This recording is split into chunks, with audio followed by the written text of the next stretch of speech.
الحمد لله نحمده ونستعينه ونؤمن به ونتوكل عليه ونعوذ بالله من شرور أنفسنا ومن سيئات أعمالنا من يهده الله فلا مضل له ومن يضلل فلا هادي له ونشهد أن لا إله إلا الله وحده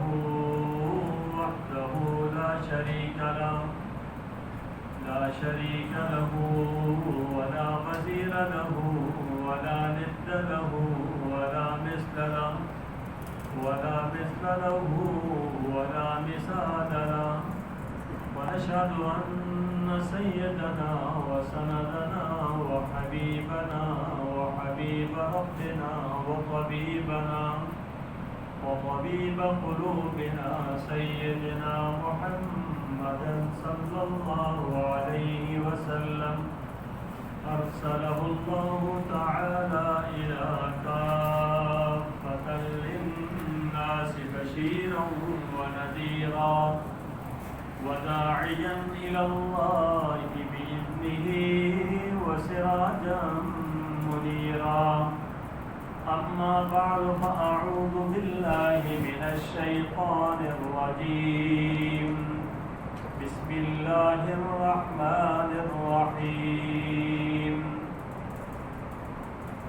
لقد كان لكم في رسول الله أسوة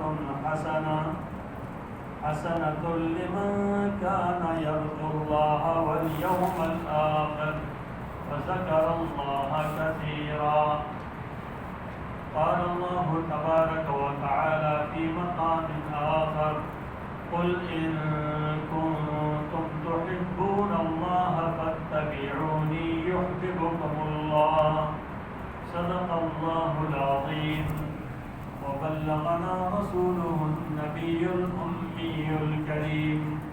ونحن على ذلك من الشاهدين والشاكرين والحمد لله رب العالمين اللهم صل على سيدنا محمد وعلى آل سيدنا محمد وبارك وسلم اللهم صل على سيدنا محمد وعلى آل سيدنا محمد وبارك وسلم اللهم صل على سيدنا محمد وعلى آل سيدنا محمد وعلى آل سيدنا محمد وبارك وسلم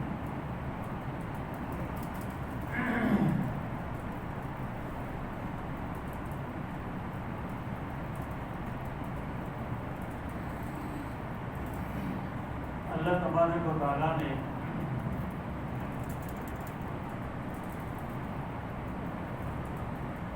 پوری کائنات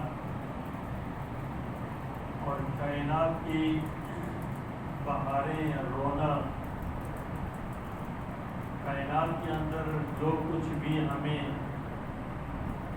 خیر اور برکتیں اور یہ سب کچھ نظر آ رہا ہے کائنات کی تخلیق اللہ تبارک و تعالیٰ نے اس کا حسن اور اس کے اندر کے وہ خالی خودی ویسی بھی بنا کے چھوڑ دیے وہ کسی کی وجہ سے برکتیں زمین کے اوپر ڈائریکٹ ایسی نہیں نظر ہوتی برکتوں کی وجوہات ہوتی ہے اور ان سب وجوہات میں سب سے مین وجہ محمد رسول اللہ صلی اللہ علیہ وسلم آپ صلی اللہ علیہ وسلم وجہ کائنات کے اندر جہاں ہر طرف سے ظلمتیں اندھیرے ہی اندھیرے تھے اور جہاں ہر طرف سے تباہی اور بربادی کا ایک نقشہ نمونہ تھا وہاں اللہ تبارک و تعالیٰ نے ایک روشنی لائی اور اللہ تبارک و تعالیٰ نے ایک ایسی روشنی، انوارات و برکات کا نزول کیا، اور وہ محمد الرسول اللہ صلی اللہ علیہ وسلم کی تخلیق کی صورت میں رسول اللہ صلی اللہ علیہ وسلم بہت عظیم ہے، اور کائنات کے اندر آپ کی نسبت سے، آپ کی نسبت جس کو جیسے جیسی جتنی ملی، اتنا ہی وہ مکان و مکین، وہ انسان، وہ مخلوق معزز اور مکرم ہوتی رہی کہ جتنی نسبتیں آپ کی ملی۔ اگر ہم دیکھیں آپ صلی اللہ علیہ وسلم جہاں پیدا ہوئے تو اللہ تبارک و تعالیٰ نے آپ کی جائے پیدائش کو، مکہ مکرمہ کو کتنا مکرم بنا دیا۔ آپ صلی اللہ علیہ وسلم جہاں ہجرت کر کے تشریف لے گئے مدینہ منورہ، تو مدینہ منورہ کی عظمتیں آپ کے آج بھی آپ کے وجود کی وجہ سے وہاں کی عظمت اور تقدیس ہے، یہاں تک کہ روضہ مبارک اور قبر کا وہ مقام جہاں آپ کے جسد اطہر جس مٹی کے ساتھ لگا ہوا ہے نا، وہ مٹی عرش سے اللہ پاک نے افضل بنا دی۔ آپ صلی اللہ علیہ وسلم کو اتنی عظمت اللہ پاک نے دی۔ آپ صلی اللہ علیہ وسلم جن نسبتیں میں بتا رہا ہوں، جہاں آپ کی پیدائش، آمنہ آپ کی والدہ، آپ کی والدہ کے بطن میں آنے کے ساتھ اللہ پاک نے ان کو بھی کمال عطا فرما دیا، برکتیں ظاہر ہونا شروع ہو گئی۔ وہ برکتیں جب ظاہر ہونا شروع ہوئی تو بادل آ کر ان کو اوپر سایہ کرتے تھے، حضرت آمنہ کے اوپر، اور حضرت حلیمہ کا تو واقعی بے شمار کے جب سنا کہ جب وہ بچے کو اٹھا کر لے کر جا رہی تھی دودھ پلانے کے لیے، رضائی والدہ جو ان کی ہے، تو وہ اونٹنی اتنی تیز رفتار ہو گئی اور وہ بکریاں ساری دودھ دینے لگ گئی، اتنا اللہ پاک نے ان کو نوازا کہ لوگ رش کرتے تھے اور اش کر کے رہ جاتے تھے کہ یار یہ برکتیں کیسے آ گئی، کہاں سے آ گئی۔ وہ خود سے کہ جب آپ نے گود لیا نا تو برکتوں کا نزول شروع ہو گیا، نسبتیں جیسے جڑی۔ تو آپ صلی اللہ علیہ وسلم برکات لے کر دنیا کے اندر آئے، اندھیرا ختم، ظلم تھی، زیادتی تھی، جہالت تھی، عورتوں کو زندہ درگور کر دیا جاتا تھا، کوئی ایک اندھیر نگری تھی، جو جس طرح جو قبائل جو بھی کرتا، کوئی تمیز نہیں تھی کہ کوئی کیا کر رہا ہے۔ کسی قبیلے اپنے قبائل کی جنگیں ہوتی تھی، قومی ہوتی تھی، اسی طریقے سے یہ ساری آپس میں کھیمی تھی، افراتفری تھی ساری۔ اور اس وقت آپ ایک روشنی لے کر آئے۔ یہاں ایک بات ضرور ہمیں ذہن میں رکھنا ہے کہ ہم صرف نا قصے اور داستان کہہ کے اور ان کو نا ہوا میں اڑا دیتے ہیں بس تھا، اور اس کے بعد آپ صلی اللہ علیہ وسلم کا نام آتا ہے نا تو ہم بھی ماشاءاللہ اس کے اوپر بڑے جھوم جاتے ہیں اور صلی اللہ علیہ وسلم کہنے پر اکتفا کر لیتے ہیں، اور ہمارے لیے یہی کافی سمجھتے ہیں کہ بس کافی ہو گیا۔ غور کرنے کی بات ہے، آپ صلی اللہ علیہ وسلم جب تشریف لائے نا تو آپ کی وجہ سے برکتیں تو آنا شروع ہو گئی، برکات تو آپ کے ساتھ تھی۔ جب آپ آئے تو ایک قوم کے اندر آپ آئے تھے نا، آپ کی قوم تھی، آپ کے چچا تھے، آپ کے جو ہے نا چچوں کی اولاد نہیں تھی، آپ کی ایک قوم تھی جس کے اندر اللہ پاک نے آپ کو مبعوث فرمایا تھا۔ اس طرف ابو لہب ہے، ادھر جو ہے نا عباس ہے، ادھر حمزہ ہے، یہ آپ کے چچا، اور ادھر سے جو ہے نا دیکھتے ہیں تو ابو جہل، عتبہ، شیبہ، یہ سارے یہ لوگ بھی ہیں۔ ان کے بیچ میں نبی اکرم صلی اللہ علیہ وسلم وجود کے ساتھ، برکتوں کے ساتھ پروان چڑھے، بڑے ہوئے، نبوت ملی آپ کو۔ نبوت ملنے کے ساتھ ہی وہی لوگوں میں کامیاب کون ہوا اور نجات کس نے ملی، برکتیں کہاں شفٹ ہو گئی، کدھر کس نے برکتوں کو لیا، کس نے روشنی کو لیا، معلوم ہوا فلسفہ تو یہ تھا جو مانتا گیا وہ ترتا گیا، کامیاب ہوتا گیا، جو مانتا گیا، جو آپ کے رنگ میں رنگتا گیا، جس نے آپ کے جو ہے نا آپ کے محبت کی، اور محبت کے ایک تقاضا ہوتا ہے نا، جان فدا کر دینا، تن فدا کر دینا، اپنے آپ کو، بچوں کو، گھر بار کو، سب کو، ہر چیز کو صرف آپ صلی اللہ علیہ وسلم پر نچھاور کرنا، یہ جو معاشرے کے اندر یہ لوگ تھے نا جو جنہوں نے لیا، یہ لوگ تو وہ معزز بنتے گئے کہ اللہ نے ان کو صحابہ کہا اور ان کو بلند مقام دے دیا۔ تو ان میں جیسے جیسے مسلمان ہوتے گئے، ابو بکر رضی اللہ تعالیٰ عنہ مسلمان ہوئے سب سے پہلے، ادھر حضرت علی رضی اللہ تعالیٰ عنہ بچوں میں مسلمان ہوئے، آپ کے اور بھائی بھی تھے، آپ مسلمان ہوئے، اسی طریقے سے اور لوگ جب مسلمان ہوتے گئے، مانتے گئے، تو جو مسلمان ہوتے گئے نا انہوں نے کیسا مانا، کس طرح مانا، کل کائنات ان کے سارا سوچوں کا محور،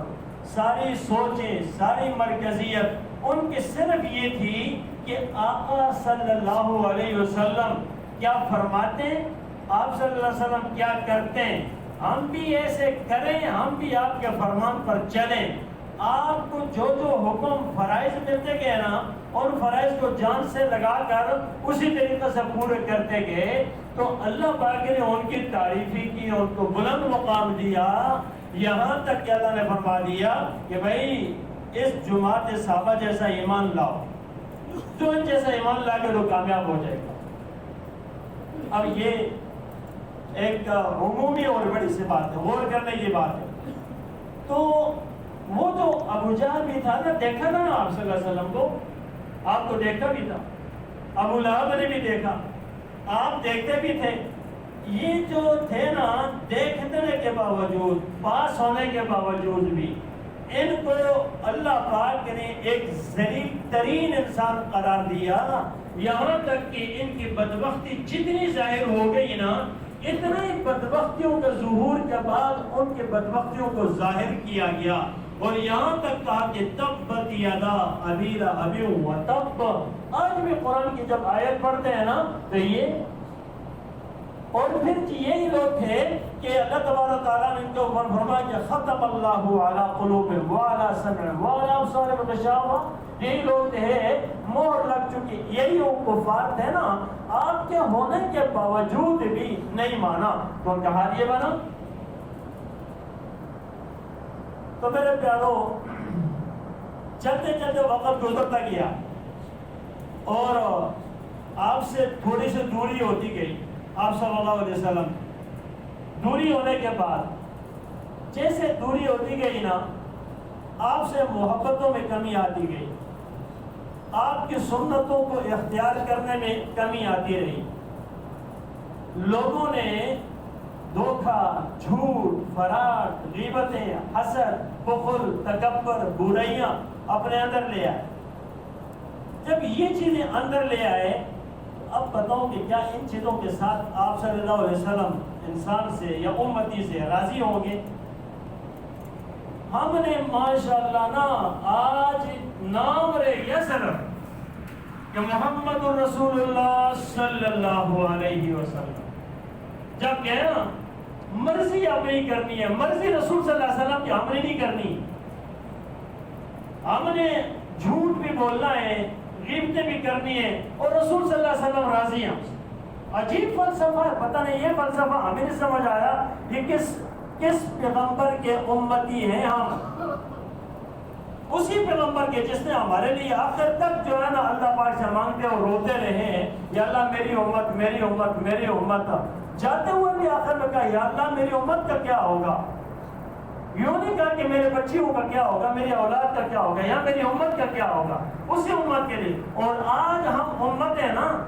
کہ جب صبح ہوتی ہے تو اس وقت ایک اپنے گمان میں جا رہا ہوتا ہے، نماز پڑھنی ہے، عبادت کرنی ہے، جو کچھ کرنی ہے اپنی مرضی کی کرنی ہے، اپنی سوچوں میں ڈوب کر رہے ہیں۔ ہم نے اپنے آپ کو رسول صلی اللہ علیہ وسلم کے مطابق نہیں بنایا۔ یعنی آج سب سے پہلے لے لیں اپنے جسم کے اندر، لے لیں نا جسم میں، ہم اپنے جسم پہ نبی کی سنت کو برداشت نہیں کرنے والے۔ یہ درد سے کہہ رہا ہوں، دکھ سے کہہ رہا ہوں۔ ہم اپنے نبی اکرم صلی اللہ علیہ وسلم کی اس سنت کے، داڑھی کی سنت کو نہیں رکھتے۔ ہم دن میں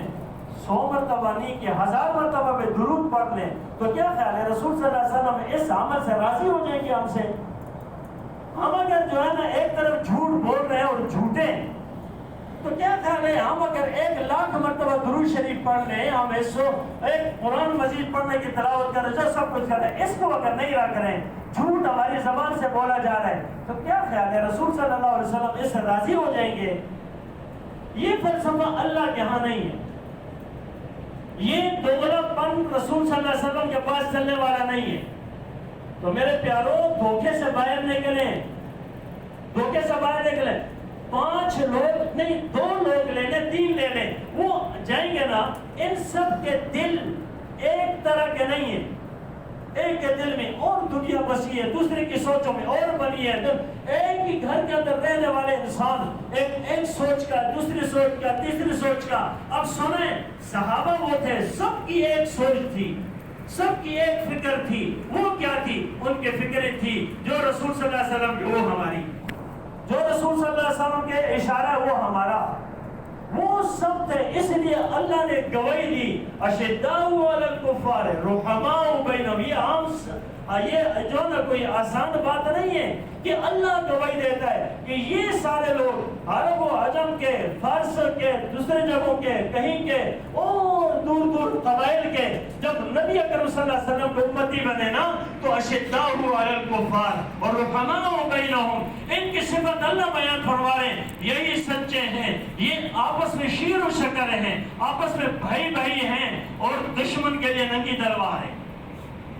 یہ گواہی کون دے رہا؟ اللہ پاک دے رہا ہے ہمارے بارے میں۔ ہم تو آپس میں ایک گھر کے اندر رہنے والے، آپس میں ایک دل رکھنے والے نہیں ہیں۔ اس لیے نہیں ہے، میری اپنی دنیا، دوسرے کی اپنی دنیا، اپنی سوچیں۔ اور بھائی جو بھی ہم اپنے عملوں کے اعتبار سے، اپنے کردار کے اعتبار سے، اپنے سوچوں کے اعتبار سے ہم سب سچے ہونا چاہیے۔ یہ نبی کی امت ہے، سچے، کوئی جھوٹا نہ ہو۔ بشری تقاضا ہے، کبھی جھوٹ بول لیا تو توبہ کر لے، لیکن جھوٹ اپنی صفت کو نہ بنائے نا۔ ہماری نگاہ پاکیزہ ہو، غلطی ہو جائے، گناہ ہو جائے تو توبہ کرے، موڑ کر آئے، لیکن انسان اپنے وتیرے کو نہ بنائے نا۔ اور ہم یوں کر رہے ہیں، بس موقع آئے گا نا، ربیع الاول آئے گی تو ماشاءاللہ سارے کے سارے جو ہے نا وہ محمد صلی اللہ علیہ وسلم سے یہ محبت کا دعویٰ کریں گے۔ محبت ہوگی نہیں، محبت کا دعویٰ کریں گے، محبت ہوگی نہیں۔ اس لیے کہ نماز تو محمد صلی اللہ علیہ وسلم نے فرمایا جعلت قرۃ عینی فی الصلاۃ، آنکھوں کی ٹھنڈک نماز کے اندر ہے۔ اللہ اس طرح دیے، پیغام یہی ہے، وہ نہیں پڑھیں گے، فرائض کے اندر چھوڑیں گے، فرائض کو، حلال حرام کی تمیز نہیں ہوگی، اور ہم محبتی ہیں۔ بڑا دعویٰ ہے انسان کا۔ تو میرے پیاروں، یہ دھوکہ ہے، دھوکہ۔ اس دھوکے سے باہر نکلیں۔ جب نکلیں گے باہر نا، ایک ہو جائیں گے۔ ہمارے آقا صلی اللہ علیہ وسلم کا کیا اشارہ، ہمارے آقا صلی اللہ علیہ وسلم کا کیا درد، آپ کی کیا فکر، آپ کی قرآن کیا، یہ ہم سب کی ہو جائے۔ وہ کہتا دھوکہ انسان اس دل کو گندا رکھے، پھر اس کے بعد مطمئن بھی ہو جائے۔ ایسا دل اللہ کو پسند نہیں ہے، اللہ اس سے راضی نہیں ہوتے۔ جب اللہ کو راضی نہیں کرنا، ہم نے کرنا ہی نہیں ہے راضی، تو پھر صاف کام کریں گے؟ تو اسی لیے یہ جو کہتے ہیں نا، اس سے نفرت، وہاں سے یہ سارا یہ فلسفہ ہے سارا محمدی، جو آپ صلی اللہ علیہ وسلم کو امتی ہے، ان کا یہ شعار نہیں ہے، ایسا نہیں ہونا چاہیے۔ تو اسی لیے میرے دوستو، یہ ہمیں سمجھ میں آتا ہے، اچھا والا سمجھ میں آتا ہے۔ ایک کمپنی کہتے ہیں کوئی کام کرنا ہونا، سب کی ایک سوچ نہ ہونا، تو وہ وہاں چلتی نہیں ہے۔ انسان کہتے ہیں یار نہیں، یہ اس کے اصولوں کے خلاف ہے، یہ اس کے اصول ذاتوں کے خلاف ہے، وہاں اس کو ہم کہتے ہیں۔ تو یہ ہے کہ ہم امتی ہونے کے باوجود بھی مرضی اپنی چلائیں، اپنے جسم پر، اپنے عملوں پر، اور پھر کہ نہیں اللہ بھی راضی رہے گا، رسول صلی اللہ علیہ وسلم بھی۔ ایک ایک سنت کے چھوڑنے کے اوپر مدد اٹھ جایا کرتی تھی، ایک سنت کے چھوڑنے پر، اور ہم کتنی چھوڑ رہے ہیں۔ اس لیے دوستو سوچیں، قرآن کو پڑھیں، سوچیں، آقا صلی اللہ علیہ وسلم کے تعلیمات دیکھیں۔ آپ کی تعلیمات وہ سب سے بڑا عمل ہے جو آپ نے فرمایا۔ اللہ تبارک و تعالی ہمیں یہ احساس نصیب فرما دے، محمد صلی اللہ علیہ وسلم، اللہ آپ صلی اللہ علیہ وسلم سے سچی محبت نصیب فرما دے۔ اور محبت کا تقاضا یہ ہے نا کہ ہمارے دلوں سے سب برائیاں ختم کر لیں اور ختم ہو جائے۔ مانگا کریں اللہ سے، یا اللہ اس کو ہم ختم کرنا چاہتے ہیں، ختم فرما دے۔ مانگا کریں اللہ سے، یہ تو کر سکتے ہیں نا، مانگے یا اللہ میں آپ کو ناراض نہیں کرنا چاہتا، میں محمد صلی اللہ علیہ وسلم کو نافرمانی نہیں کرنا چاہتا، میں آپ کی سنتوں اتباع چاہتا ہوں، بس یا اللہ مجھے اس میں چلا دیں، پھر ارادہ کریں چلنے لگے۔ اللہ تبارک و تعالی ہمیں جیسی حقیقت سے سمجھ کر اس پر عمل کرنے کی توفیق عطا فرمائے۔